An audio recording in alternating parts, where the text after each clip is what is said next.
Hello guys, today we'll be talking about your 7th lab. In this lab we will implement a 1-digit up-down counter. So in this design we want to have a counter that goes up or down and then have the value display on a 7-segment display.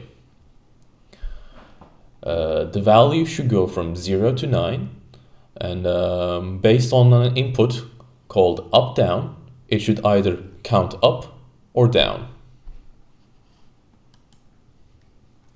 So here's our design overview. Here we have 3 inputs: the reset input, clock input. We've been familiarized with these from the previous labs, so these are the same. And then we have an up-down input. This input tells you whether you should increment or decrement your counter. So if this value is 1, you should increase your value.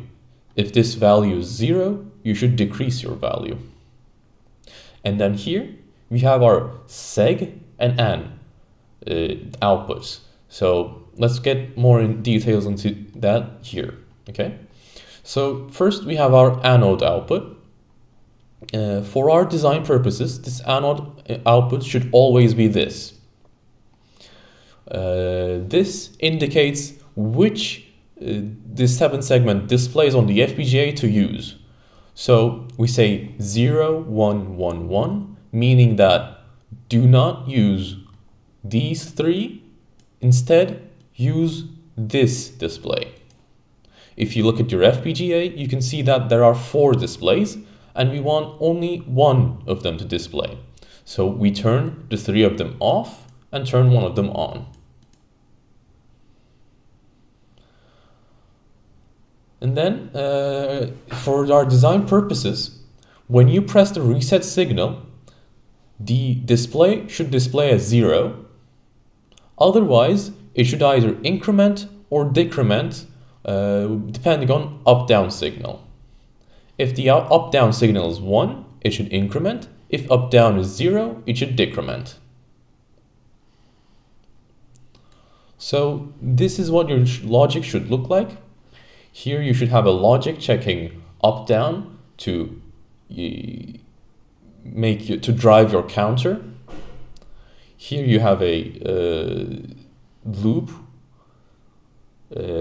checking the previous, making an increase or decrease, and then you have a 7-segment driver.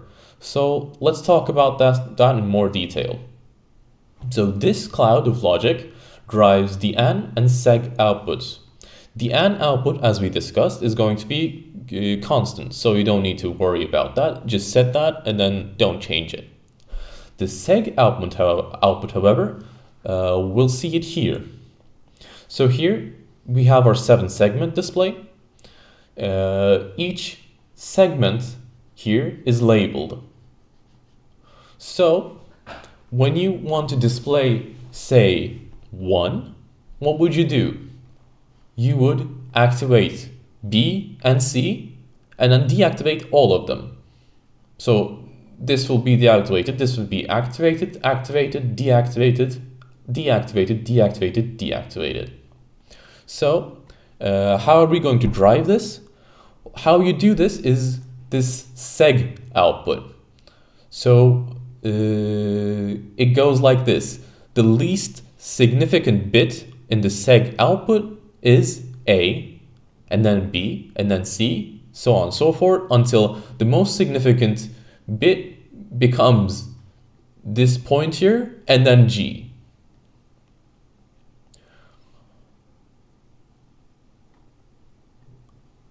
Now, let's see what we're supposed to do in our design. Here, I have already implemented my design. I'm going to run the synthesis and implementation and program generation again for you to see.